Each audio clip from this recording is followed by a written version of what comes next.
Halo, salam sehat alami bersama Pak Har, konsultan herbal medicine, dan saya salah satu pakar herbal yang masuk anggota sebagai Perkumpulan Pakar Herbal Indonesia.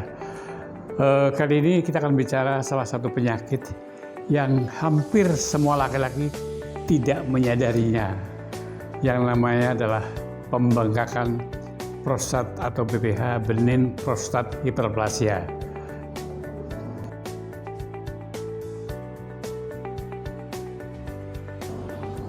Baik, orang tidak paham tentang prostat. Orang bicara lebih banyak pada organ laki-laki adalah Mr. P atau testis. Tapi prostat adalah salah satu bagian daripada anatomi laki-laki yang sangat penting sekali. Besarnya sebesar buah kemiri atau buah kenari. Tetapi ini adalah pusat daripada laki-laki. Disinilah 90% spermatozoa dimatangkan. Wow. Jadi apabila prostat ini mengalami masalah, maka akan mengalami masalah laki-laki. Nah, kenapa orang tidak aware dengan prostat? Karena dianggapnya, penyakit apa itu prostat? Padahal hampir semua laki-laki setelah memasuki usia di atas 50, 90% mempunyai risiko terkena pembengkakan prostat.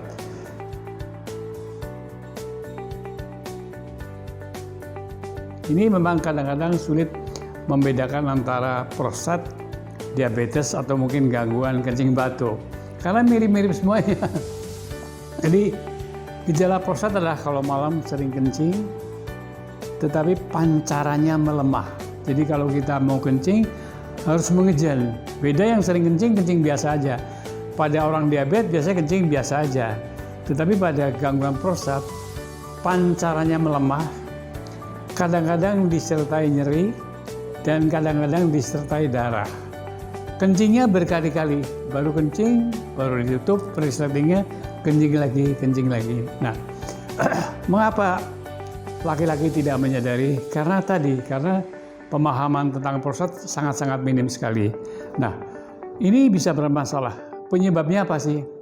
Penyebabnya pertama adalah faktor, yaitu adalah gangguan metabolisme hormon, yaitu hormon laki-laki, hormon testosteron berubah menjadi estrogen atau dengan aromatase, maka disitulah mengalami pembengkakan. Nah, tentu saja yang perlu diwaspadai adalah kalau bapak usia udah 50 tadi sudah mulai mengalami kencing, harus mengejan, maka harus segera ke dokter.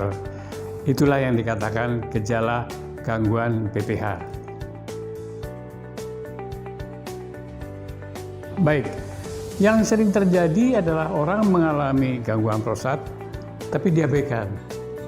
Ada risiko nggak? Ada risikonya jelas. Karena sebetulnya BPH ini kalau dibiarkan, maka bisa menyebabkan timbulnya risiko yang lebih serius, yaitu mengalami kanker prostat.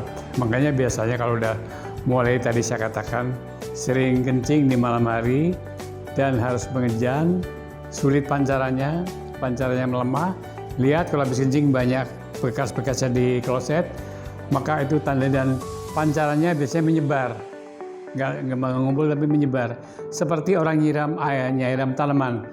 Nah, itu biasanya sudah mengalami gangguan pembengkakan prostat. Harus segera dokter.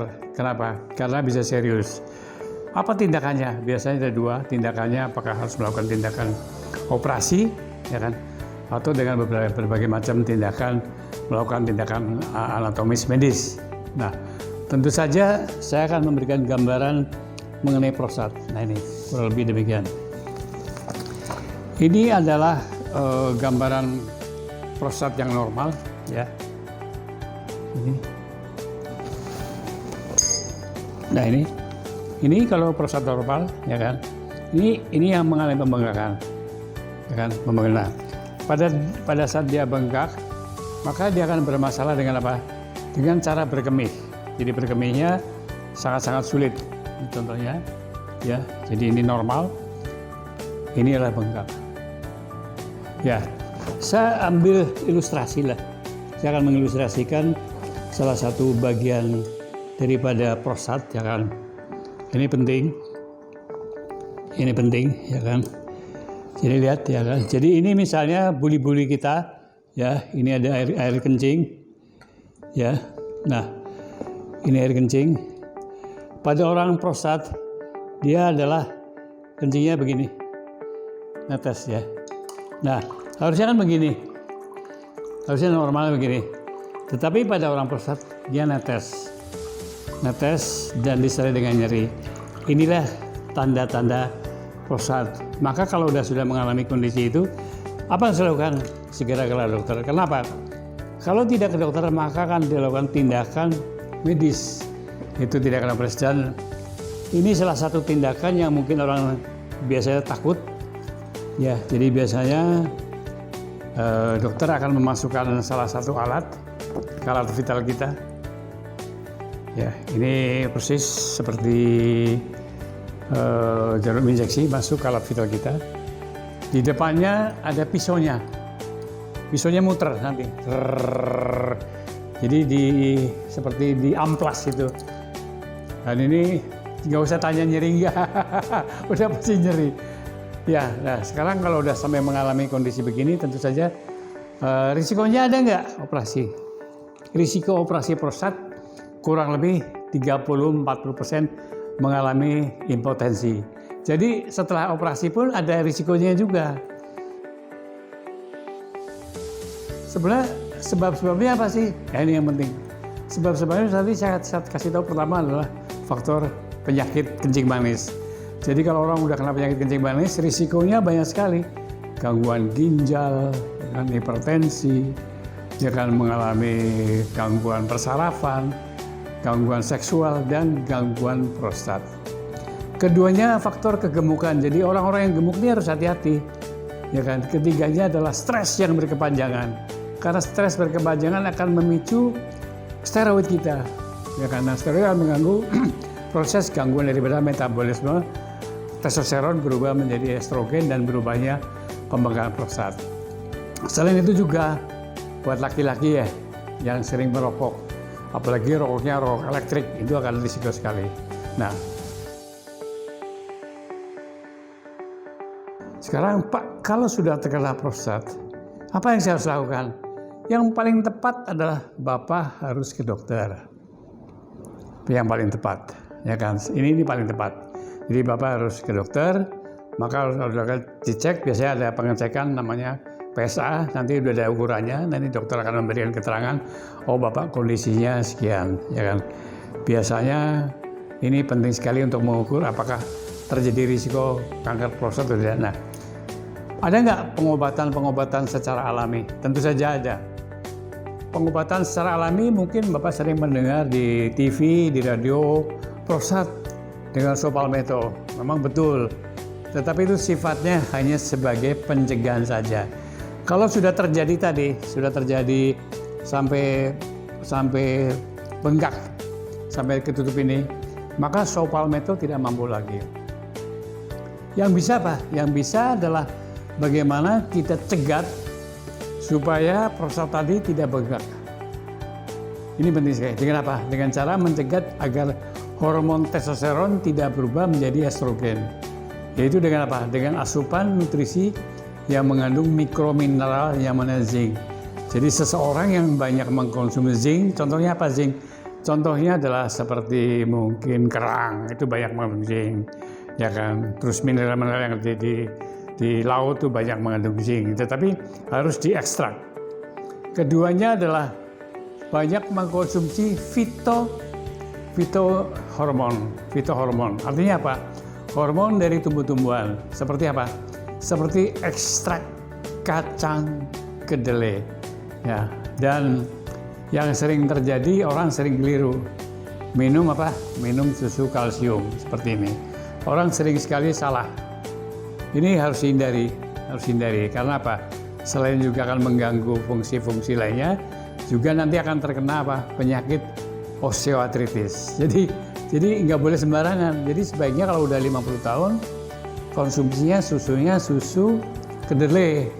Ya kan? Nah, waduh, susah sekali Pak kalau sudah terjadi pembengkakan. Oleh karena itu, sekarang ada cara yang paling mudah bagaimana mencegah dan juga mengatasi yang sudah terjadi prostat pada stadium keempat. yaitu dengan apa? Dengan yang namanya Deras, ya kan?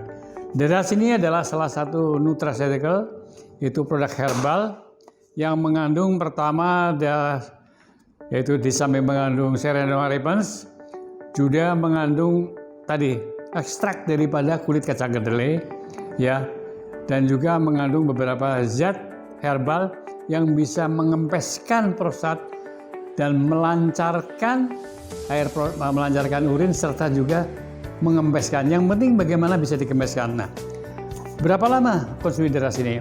Kalau sudah pada stadium yang sudah stadium 4 yang sudah tinggal operasi, saya anjurkan pagi 2, siang 2, malam 2. Kalau udah berat sekali. Kalau udah Pak, ini harus operasi. Artinya sudah stadium berat sekali. Maka pagi 2, siang 2, malam 2. Tetapi kalau sudah mulai baik, maka diturunkan menjadi siang 2, malam 2. Berapa lama?